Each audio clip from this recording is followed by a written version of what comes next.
Hello everyone, welcome back to YouTube channel Youth Academy. आज हम continue करेंगे अपना एनसीईआरटी का लेक्चर जो होगा हमारा 6th लेक्चर।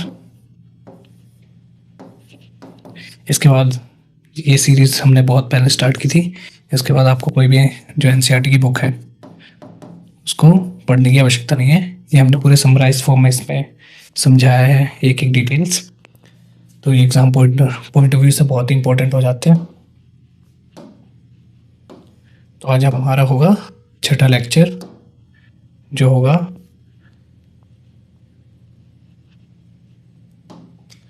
क्वेश्चंस। जो हमारे जो आइडियोलॉजी है, विचारधारा है, उसमें क्वेश्चंस कैसे बने, उत्पन्न होते हैं, जो ये क्वेश्चन आते हैं, सवाल आते हैं। इसमें हम बुद्ध लाइफस्टाइल के बारे में जानेंगे, उनके स्तूपा के बारे में जानेंगे। जो स्तूपा थे सारनाथ में, उनकी क्या भूमिका है, हमारी जो इतिहास है उनको गढ़ने में, हमारी हिस्ट्री में क्या भूमिका है इनकी। बुद्धा लाइफस्टाइल, उनको हम सिद्धार्थ के नाम से पहले जानते थे। वो कैसे सिद्धार्थ से महात्मा बौद्ध की उन्होंने जो उनको जानने लगे लोग। द स्टोरी ऑफ किस्सा गौतमी।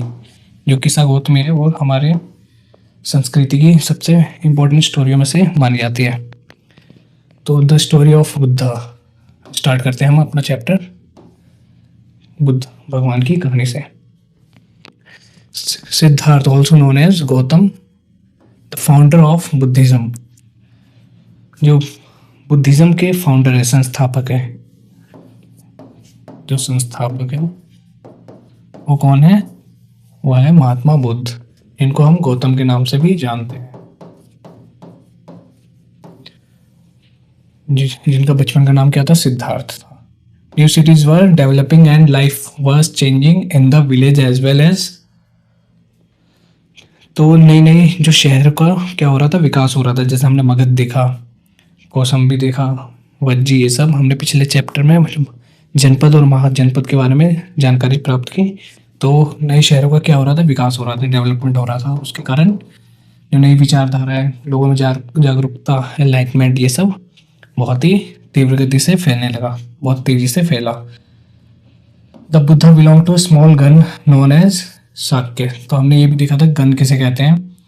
तो वो जो बुद्ध भगवान थे, सिद्धार्थ थे, वो कौन से गन से बिलोंग करते थे? शाक्य। ये इंपॉर्टेंट क्वेश्चन है एग्जाम पॉइंट ऑफ व्यू से कि वो कौन से गन से बिलोंग करते थे? शाक्य गन से।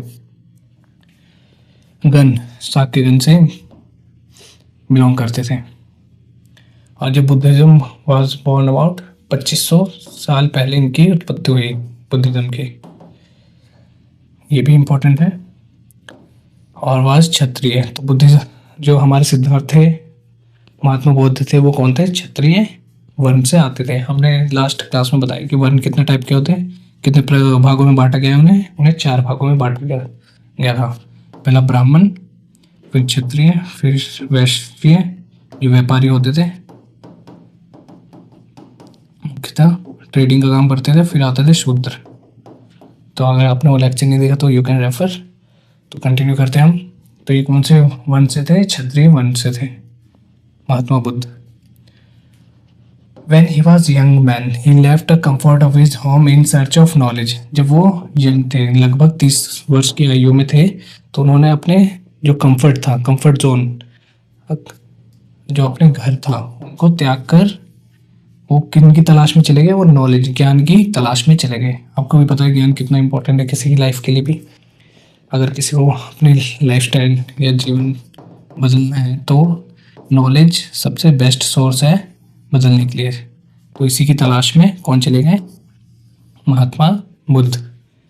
उनके पास संसाधन तो बहुत थे, वो एक तरीके से राजा की जिंदगी जी रहे थे, परंतु उन्होंने क्या कहा, उनको वो जीवन रास नहीं आया और वो ज्ञान की खोज में चले गए।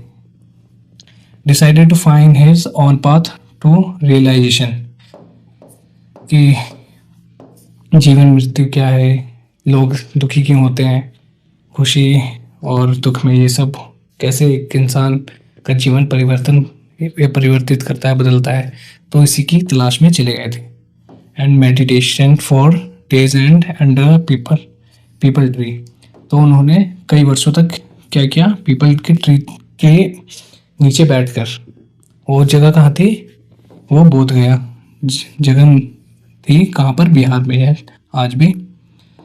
यहाँ पर एक पीपल का पेड़ था, उनके नीचे बैठकर वो ध्यान करने लगे, किसके लिए, ज्ञान प्राप्ति के लिए।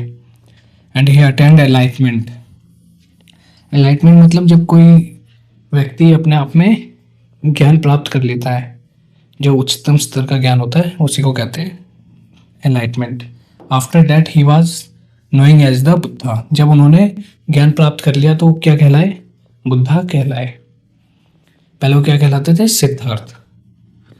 और जो बुद्धा का अर्थ है वो क्या है, वाइज मैन, बुद्धिमान व्यक्ति।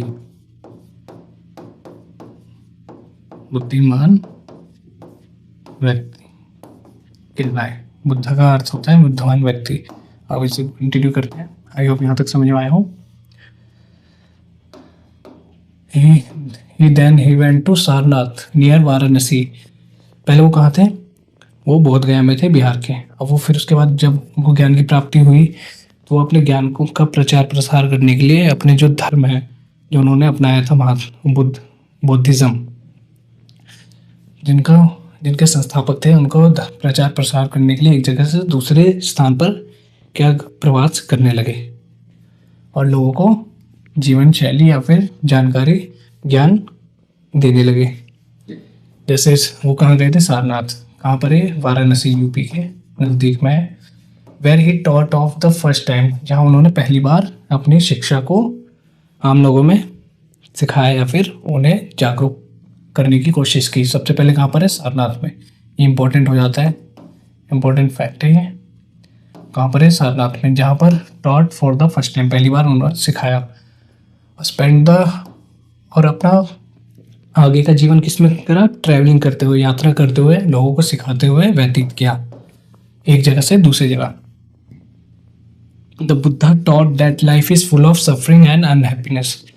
बुद्धिज्म या फिर भगवान बुद्ध ने क्या सिखाया कि लाइफ क्या है, एक स्ट्रगल है, ये कभी खत्म नहीं होगा, यही सब। और जो जिंदगी है वो दुखों का सागर है। ये सब इसमें समझाया कि आपको इतना किसी भी बात के लिए इतना परेशान नहीं होना चाहिए, ये जीवन भर रहने वाला है। This is caused because we have a craving and desire. तो जो हम दुखी होते हैं वो किसके कारण होते हैं, कि हमारी कोई इच्छा पूरी नहीं होती। हमारी जो ख्वाहिश है, डिज़ायर है, हमारे पास बहुत सारी इच्छाएं हैं, अगर हम इसको ख़त्म कर दें तो हमें दुखी होने का कोई भी कारण नहीं मिलेगा। तो ये इसका मुख्य पहलू था। और महात्मा बुद्ध ने ऐसे ही बहुत सारे प्रवचन दिए। The Buddha described this as a thirst and tanha. He taught that the constant craving could be removed by following moderation in everything. तो उन्होंने बताया कि किसी भी चीज़ को अगर हमें मध्यस्थ मार्ग, हम मिडल पाथ को अपनाना चाहिए, जहाँ ना खुशी होने पे या फिर कोई चीज़ अच्छी होने पे हमें ना ज़्यादा खुश होना चाहिए, ना दुख जैसी घटना घटने पे ज़्यादा ना दुखी होना चाहिए। हमें मिडल पाथ अपनाना चाहिए लाइफ में। इसी के कारण ही हम एक अच्छा लाइफस्टाइल, जीवन शैली हम जी सकते हैं। तो यही सब है इसमें। Taught people to be kind and respect life for others. तो लोगों को क्या करना चाहिए, एक रिस्पेक्ट की भावना से देखना चाहिए और सही से बातचीत और अपनी बोली में भी मिठास रखनी चाहिए, including animals. He believe that the result of our action called karma. और उनका मानना था कि जो भी हम करते हैं वो वापस लौट के ही हमारे पास आता है। अगर हम अच्छा करेंगे तो अच्छा लौट के आएगा और बुरा करेंगे तो बुरा। वेदर गुड और bad affect us in both life in the next life. और ये नेक्स्ट लाइफ में भी कारगर होता है। अगर हमने अपना कर्म अच्छे से नहीं किया तो जो नेक्स्ट लाइफ है उसमें भी हमें इसका भुगतान करना पड़ेगा। Encouraged people to think for themselves rather than simply accept what he said. और अपने आप के बारे में सोचना, ना कि लोगों ने उनके बारे में क्या कहा है। ये सब जो महात्मा बुद्ध की जो शिक्षा थी उनके कुछ पहलू थे। ये एग्ज़ाम पॉइंट ऑफ व्यू से बहुत इंपॉर्टेंट हो जाते, चाहे एथिक्स के आंसर लिखने हो या फिर कोई भी आंसर। तो इनके जो पॉइंट हैं उनको हम एग्जाम्पल के तौर पर पेश कर सकते हैं। तो नेक्स्ट है the stupa at Sarnath. This is building is known as stupa. तो स्तूपा किसे कहते हैं? Where Buddha first time taught his message, जहाँ वो अपने क्या करते थे, प्रवचन देते थे, शिक्षा देते थे, उसी को ही हम स्तूपा कहते हैं, जहाँ वो ठहरते थे। जो स्तूपा सारनाथ का है, जो हमने देखा अभी, वो क्या है, वहाँ पर पहली बार शिक्षा दी। ये कहाँ पर है? वाराणसी में। The Buddha taught in the language of the ordinary people, Prakrit. जो आम बोलचाल की भाषा थी वो क्या थी? प्राकृत। उस समय की प्राकृत भाषा प्रचलित थी। जो आम, जैसे आज अलग अलग क्षेत्रों में अलग अलग भाषाएं बोली जाती हैं, उस समय जो भी आम बोलचाल की भाषा थी, आम लोग बोलते थे समाज में, वो भाषा थी प्राकृत। ये इंपॉर्टेंट हो जाती है कि उन्होंने कौन सी भाषा में शिक्षा पहली बार दी। आगे ये भाषाएं थोड़ी बदल भी सकती हैं, लेकिन वो हम आगे देखेंगे। लेकिन जो पहली बार शिक्षा थी वो प्राकृतिक भाषा में, और ज़्यादातर प्राकृतिक भाषा में ही देते थे, क्योंकि जो आम लोग बोलते थे, अगर वही ना समझे तो फिर उनकी शिक्षा क्या हो जाएगी? व्यर्थ हो जाएगी। इसलिए इन्होंने इस भाषा में शिक्षा दी।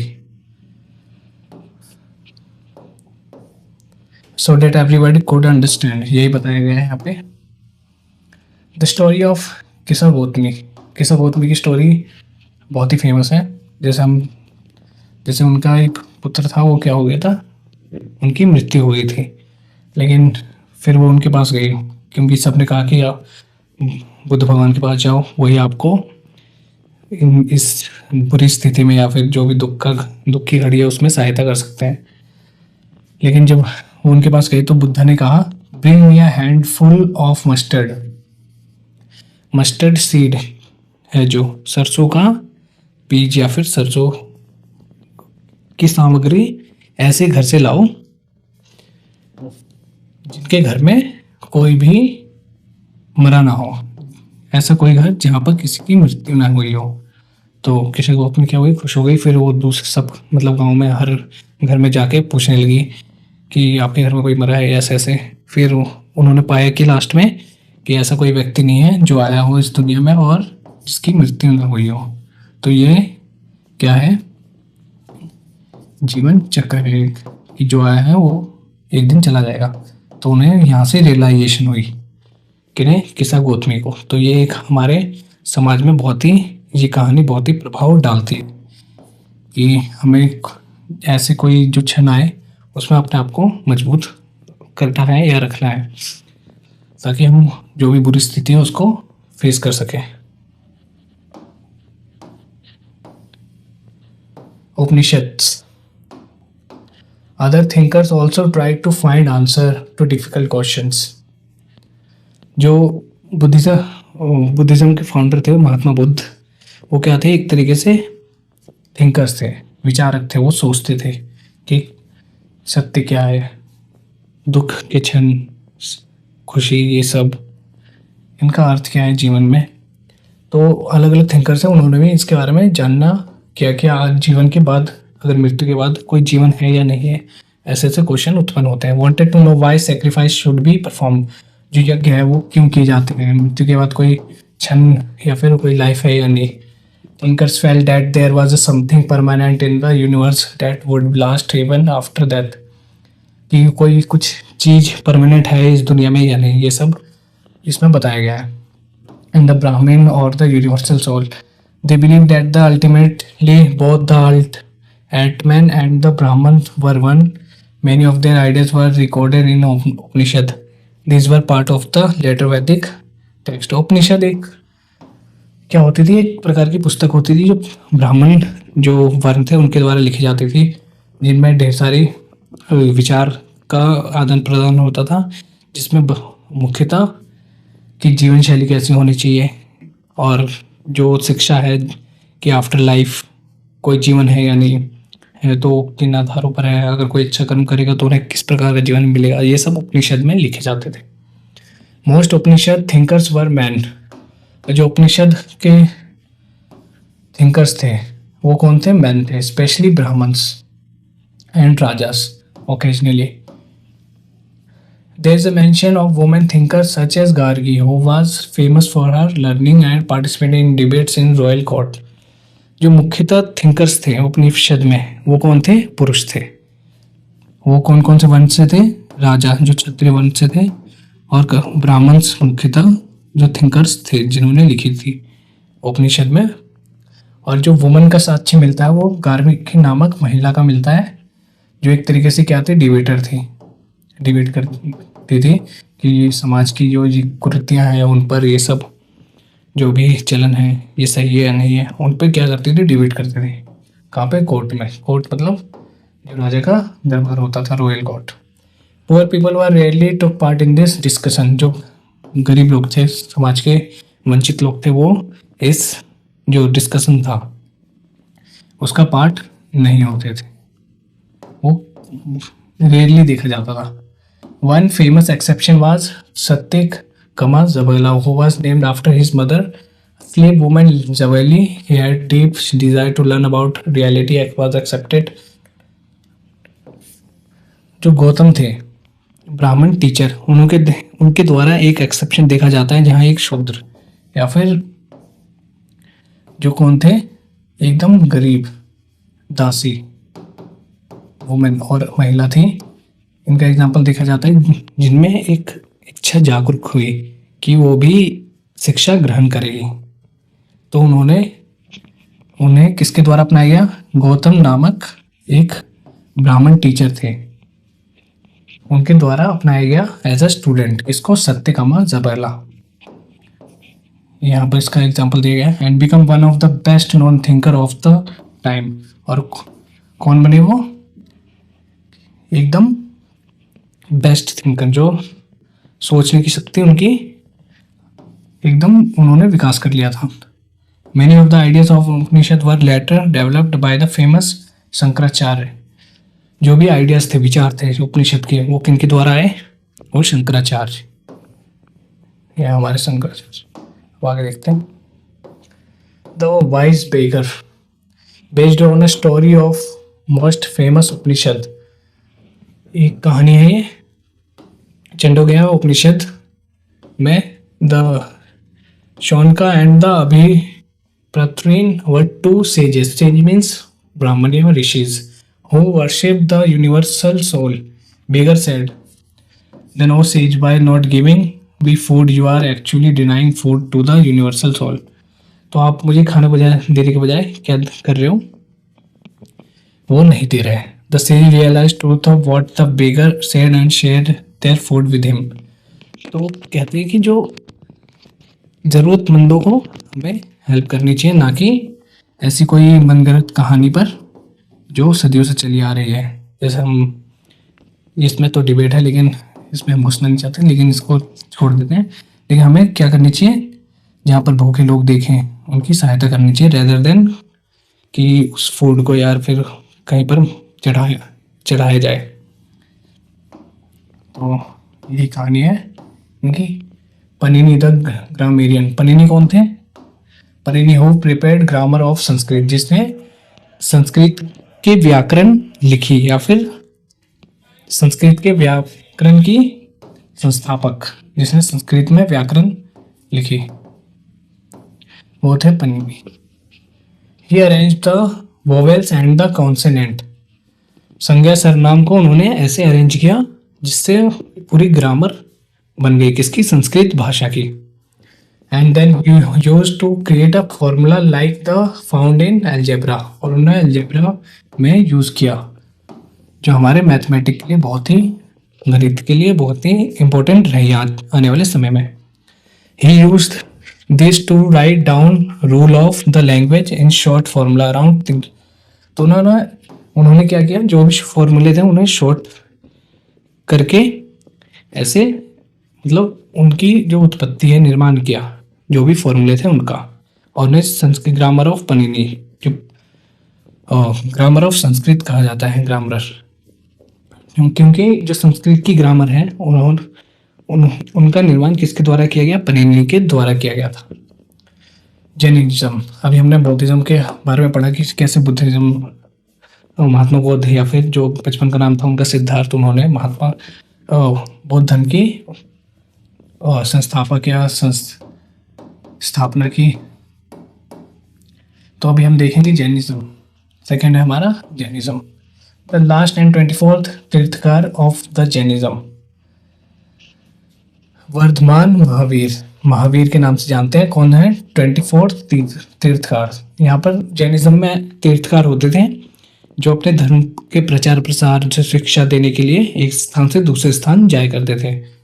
तो ये 24वें नंबर के कौन थे, Vardhaman Mahavir. Also spread his message around his time, 2500 साल पहले। He was a Kshatriya Prince, वो कौन थे, क्षत्रिय वंश से थे और राजकुमार थे। ऑफ द लिच्छावी, जो बुद्ध थे हमारे, वो कौन से गण से थे, वो शाक्य गण से थे। शाक्य गण हमने स्टार्टिंग में देखा।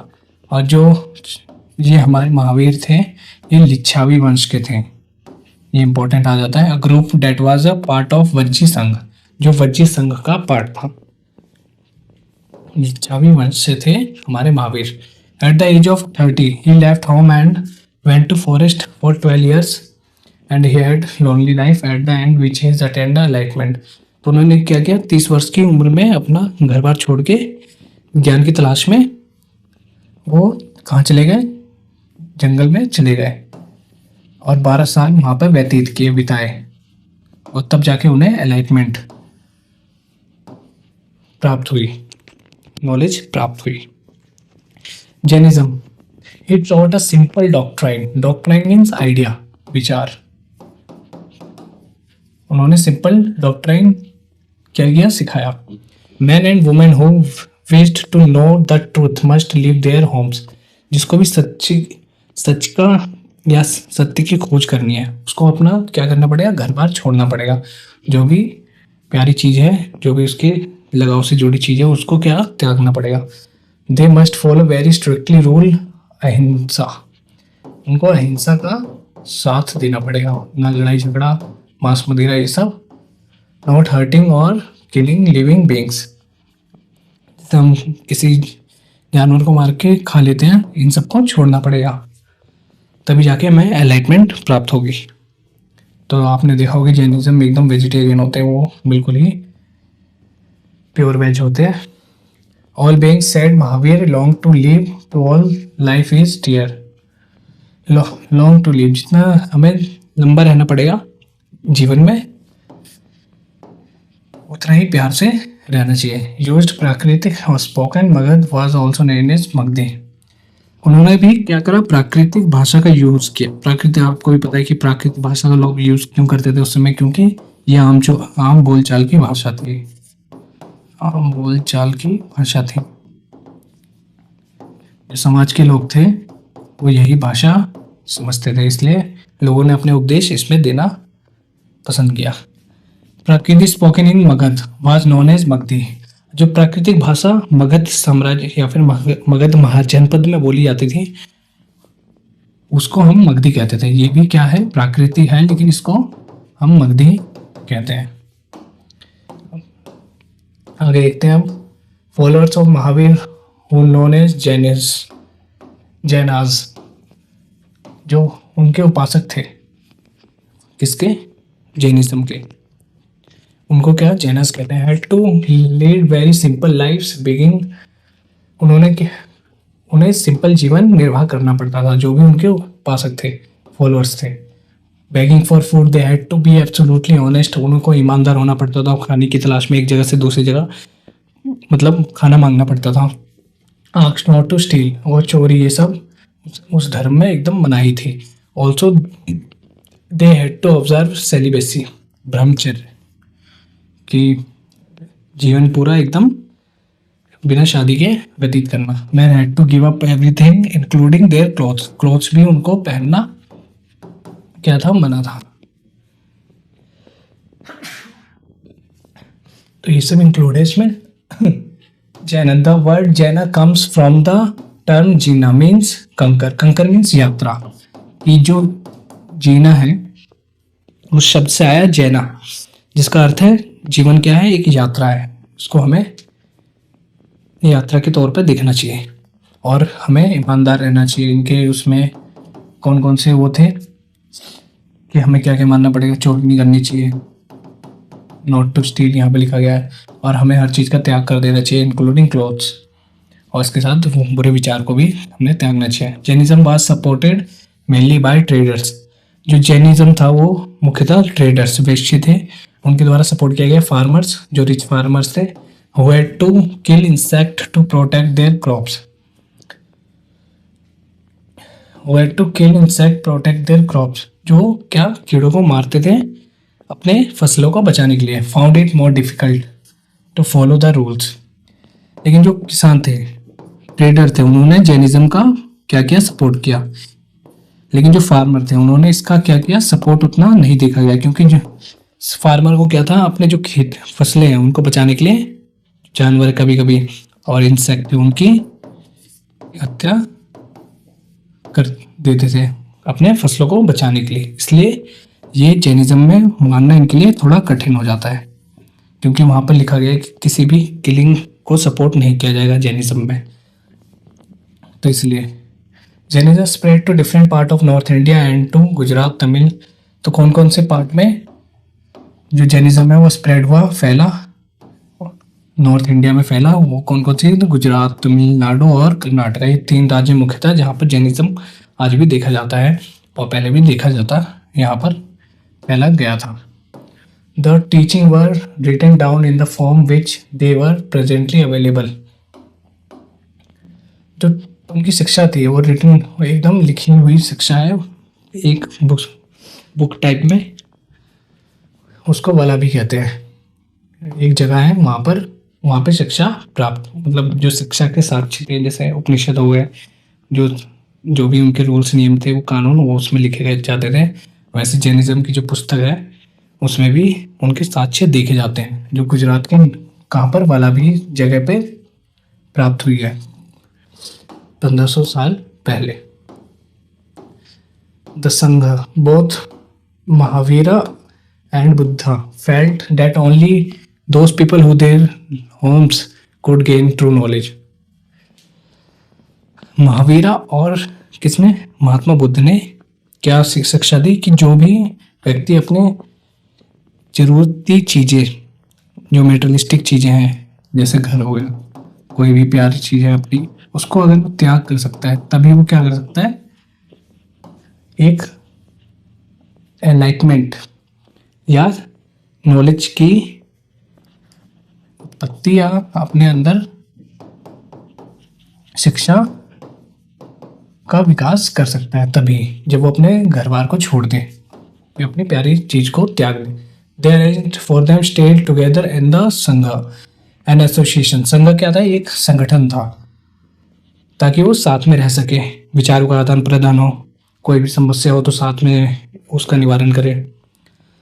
जिन्होंने अपना घर छोड़ दिया था उनके लिए क्या बनाया, संघ, एक एसोसिएशन बनाया जिसका नाम था संघ। The rules made for the Buddhism sangha were written down in the book called Vinaya Pitaka. जो बुद्धिज्म संघ के लिए जो रूल बनाए गए थे, नियम कानून बनाए गए थे कि किसी व्यक्ति को कैसे रहना है, उसका आचरण कैसा होना चाहिए, दिन की दिनचर्या कैसे होनी चाहिए, कैसी भाषा में उसको बोलना चाहिए, ये सब कौन से उसमें लिखा गया है, विनय पिटक। ये इंपॉर्टेंट बुक है विनय।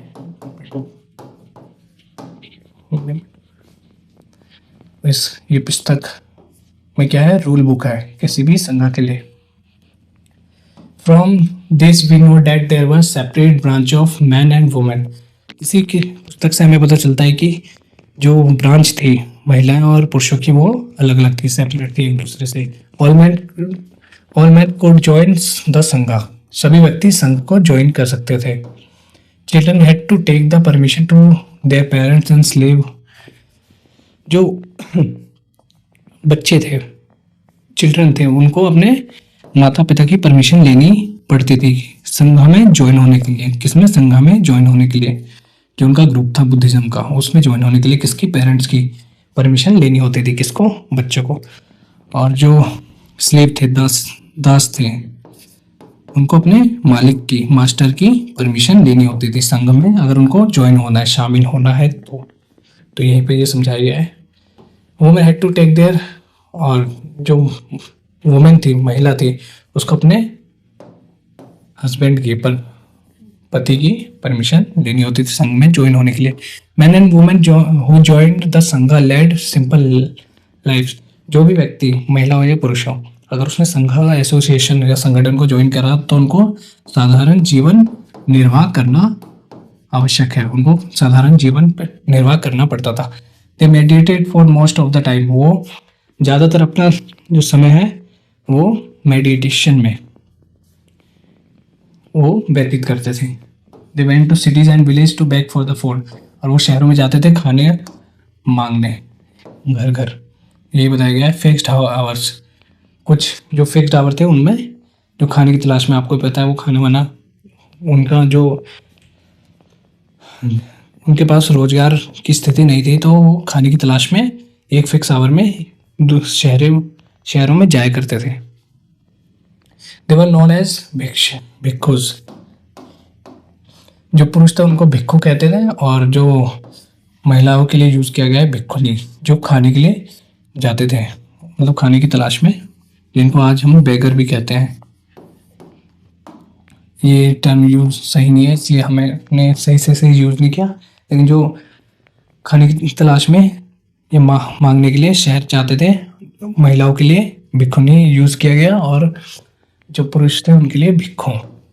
They taught others and help one another। वो क्या करते थे, दूसरों को सिखाते थे और उनकी सहायता करते थे। Also meeting and settle quarrel and place in the संघा। वो है ज्वाइंट, तो जो भी संघा में चीज़ें होती थी उनको मैनेज करते थे कौन, भिक्षु भिक्षुनी। Brahmin Kshatriya, those who joined Sangha included Brahmins, Kshatriya, merchant, labourers, barbers and slaves. जिन्होंने संघा को ज्वाइन किया वो कौन कौन से थे, ये सब थे। दास थे, कार्टिजन्स नक्काशी वाले, बार्बर्स नाई, ये सब मजदूर, ये सब वर्ग के लोग जिन्होंने संघा को क्या किया, उस वर्ग में शामिल हुए। इसमें सम्राट अशोक से लेके बहुत बड़े शासक आगे हम देखेंगे इन्होंने भी इसका भाग रहे।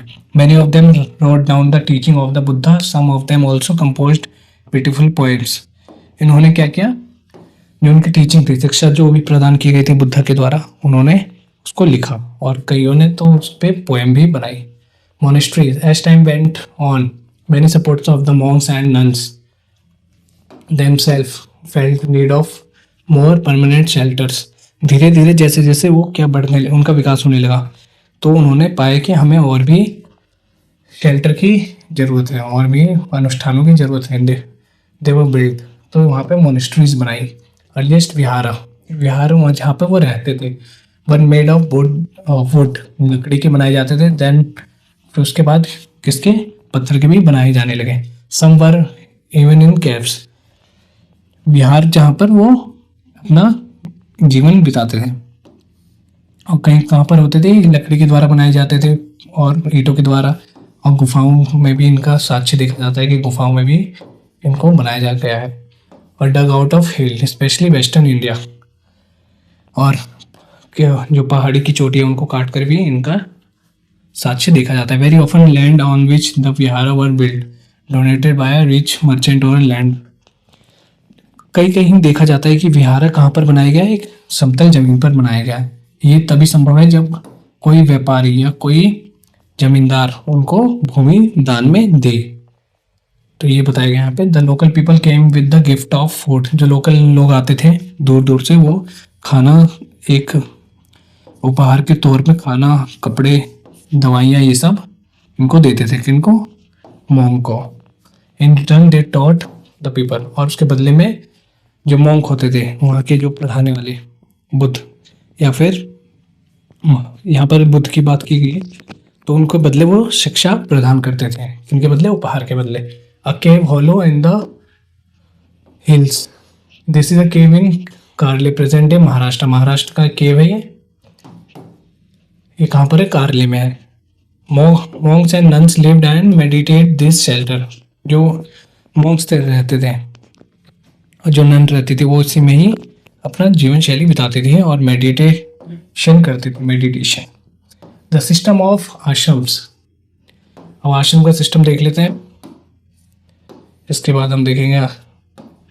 पहले देखते हैं आश्रम का system. The system of ashram, Brahmins developed The system of ashram. Here, the word ashram does not means place where people live and meditate.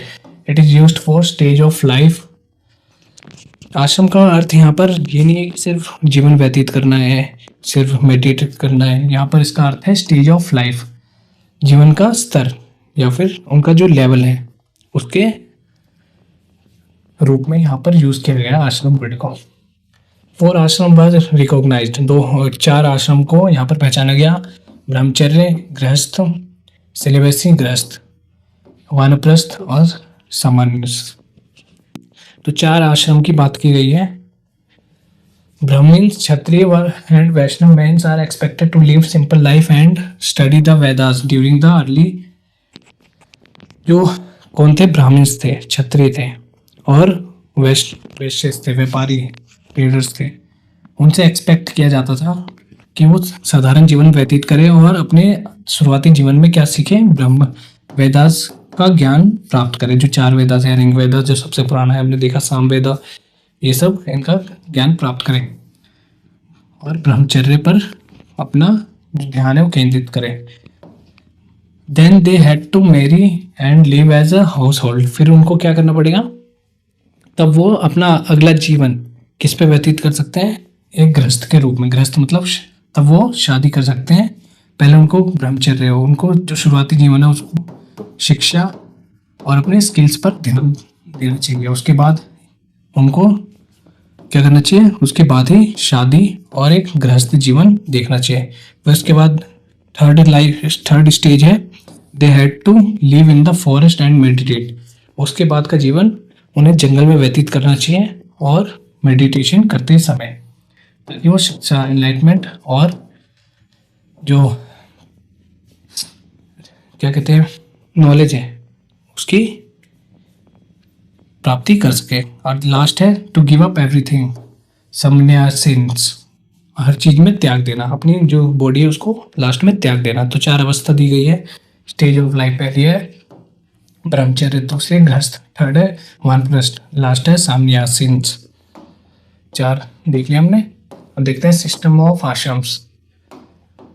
The system of ashram allows men to spend some part of their lives in meditation. Generally, women not allowed to study Veda. तो ये बताया गया आश्रम में जो main को है वो शिक्षा, मेडिटेशन जैसे देख कर रही है, मेडिटेशन करते हुए उनका अपना जीवन व्यतीत करना चाहिए। और जो महिलाएं उनकी स्थिति वहाँ पर कमजोर दिखाई गई है, इस वजह से उनको क्या शिक्षा में कोई भी प्रवेश नहीं देखा जाता है यहाँ पे उनमें शिक्षा का। They had to follow the ashrams chosen by their husband. उनको वही आश्रम चूज कर सकते हैं, वही जीवन शैली से चूज पसंद कर सकते हैं या चूज कर सकते हैं जो उनके पति ने सुझाया हो महिलाओं को।